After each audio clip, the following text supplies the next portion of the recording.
बिस्मिल्लाहिर्रहमानिर्रहीम, अस्सलाम वालेकुम रहमतुल्लाहि व बरकातहू। व्यूअर्स, कैसे हैं आप लोग? खैरियत से हैं? उम्मीद करता हूँ कि आप लोग खैरियत से होंगे और ज़िंदगी के प्रॉपर ज़िंदगी को एंजॉय कर रहे होंगे।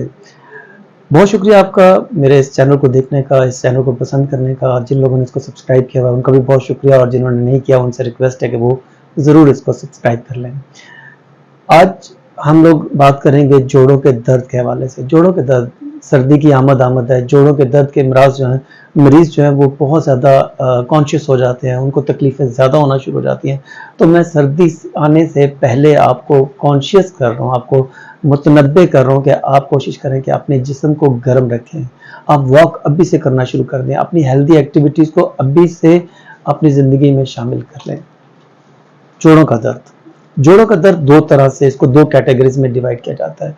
एक जोड़ों का दर्द वो है जिसे हम लोग ऑर्थराइटिस कहते हैं, ऑर्थराइटिस, ऑस्टियो ऑर्थराइटिस। और दूसरा जोड़ों का दर्द जो है रूमेटॉइड ऑर्थराइटिस कहते हैं। रूमेटॉइड ऑर्थराइटिस एक ऐसी चीज़ है जिसमें कि हमारा अपना जिस्म हमारे खिलाफ हो जाता है।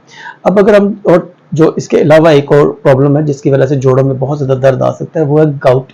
गाउट मतलब यूरिक एसिड का ज़्यादा हो जाना।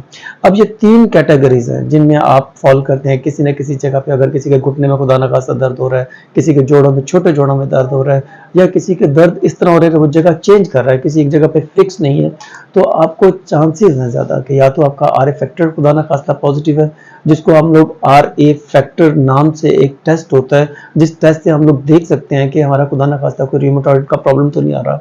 दूसरा टेस्ट होता है ऑस्टियोआर्थराइटिस के लिए, यानी आपकी हड्डियों, जोड़ों के अंदर जो हड्डी हैं वो डी शेप हो जाती हैं, मतलब उनमें कोई या घिस रही है या फिर उनके अंदर कोई ऐसी ग्रोथ हो रही है, एक्स्ट्रा ग्रोथ हो रही है, जो कि हड्डियों में जोड़ों के दर्द का बायस बना रही है। अब तीसरी चीज़ है वो है यूरिक एसिड। यूरिक एसिड एक ऐसा टेस्ट है, यूरिक एसिड के नाम से ही टेस्ट अवेलेबल है, यानी जिसमें हम लोग, ब्लड का टेस्ट है यूरिक एसिड, उसमें हम लोग जाके चेक कर सकते हैं कि अगर हमारे ब्लड के अंदर यूरिक एसिड बेसिकली क्रिस्टल है, अगर वो ब्लड के अंदर ज़्यादा हो जाएगा तो उसका जो टारगेट है, उसका जो टारगेट सेल होते हैं वो हमारे जोड़ों के दरमियान का साइनोवियल फ्लूइड होता है, वहाँ पे जाके वो रुक जाता है, वो क्रिस्टल वहाँ पे इस तरह का दर्द बनाते हैं जैसे आपको क्रिस्टल चुभ रहे होते हैं। तो यूरिक एसिड भी एक जोड़ों के दर्द के हवाले से एक रीजन बन सकती है। अब अगर हम लोग इनके ट्रीटमेंट की बात करें तो ट्रीटमेंट इनका बहुत ज़बरदस्त होता है। जो होम्योपैथी के अंदर मैं देखता हूँ, एलोपैथिक में मैं नाम नहीं लेना चाह रहा था, लेकिन मैंने काफ़ी जगह पे देखा है कि जो रवायती तरीका इलाज है उसके अंदर यह है कि आपको पेन किलर दिया जाता है, आपको इम्यूनोसप्रेसर दिए जाते हैं। इम्यूनोसप्रेसर मतलब कि आपकी इम्यूनिटी को सप्रेस कर दिया जाता है, वो कॉम्प्रोमाइज़ की जाती है ताकि आपकी इम्यूनिटी की वजह से आने वाली प्रॉब्लम जो है उनको रोका जा सके। अब यूरिक एसिड है, इन तमाम चीज़ों के लिए हमारे पास होम्योपैथिक में बहुत अच्छी मेडिसिन मौजूद है। मैं चंद, एक मुझे कहा गया, एक मेरे बड़े अच्छे जानने वाले हैं, शफकात साहब हैं, चौटाला के रहने वाले हैं, तो उन्होंने मुझे कहा कि आप मेडिसिन ज़रूर बता दिया करें, मेडिसिन कुछ ना कुछ बता दिया करें, कोई हिंट दे दिया करें।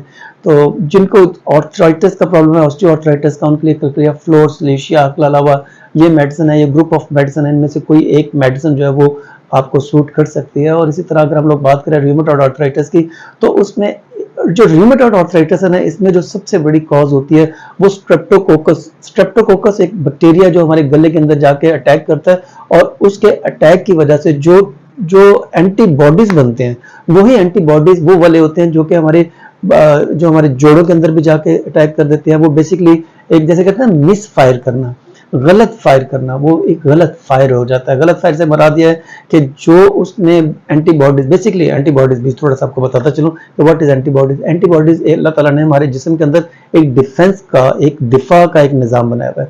वो दिफा का निज़ाम क्या करता है, वो बैक्टीरिया के ऊपर अटैक करता है, और उस बैक्टीरिया के अगेंस्ट ही बनता है हमारे जिस्म के अंदर। जैसे ही बैक्टीरिया ने अटैक किया तो वो बनना शुरू हो जाते हैं एंटीबॉडीज, और अब वो एंटीबॉडीज एक तो बैक्टीरिया को जाके मारने की कोशिश करते हैं।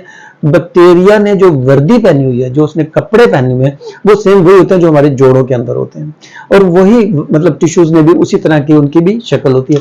तो ये गलती से एंटीबॉडीज जो है वो हमारे ही जिस्म के जोड़ों के अंदर जाके अटैक करते हैं, वहां पे दर्द बनाना शुरू कर देते हैं। तो स्ट्रेप्टोकोकिनम के नाम से एक बहुत अच्छी मेडिसिन है जो कि बहुत इफेक्टिवली काम करती है रूमेटॉइड आर्थराइटिस पे। और यूरिक एसिड, यूरिक एसिड के बारे में तो मैं एक बात कहूँगा, बड़ी मजे की बात है कि अगर आप गर्म पानी पीना शुरू कर लें तो आपका यूरिक एसिड वैसे ही ठीक हो जाएगा। अगर आप यूरिक एसिड वाली चीज़ें जैसे चावल है, टमाटर है, बड़ा गोश्त है और माश की दाल है, अगर इन चीज़ों से अवॉइड कर लें तो आपका यूरिक एसिड वैसे ही ड्रॉप कर जाएगा। और हमारी जो होम्योपैथिक मेडिसिन है बहुत अच्छी मेडिसिन है, कॉल्चिकम बहुत अच्छी मेडिसिन है, बर्बरस वल्गैरिस बड़ा अच्छा काम करती है, आर्टिका यूरिनिस पे बहुत अच्छा काम करती है, ओसिमम कैन अगर किसी को यूरिक एसिड के साथ वॉमिटिंग की कैफियत आ रही है तो बहुत अच्छा काम करती है। Thank you very much.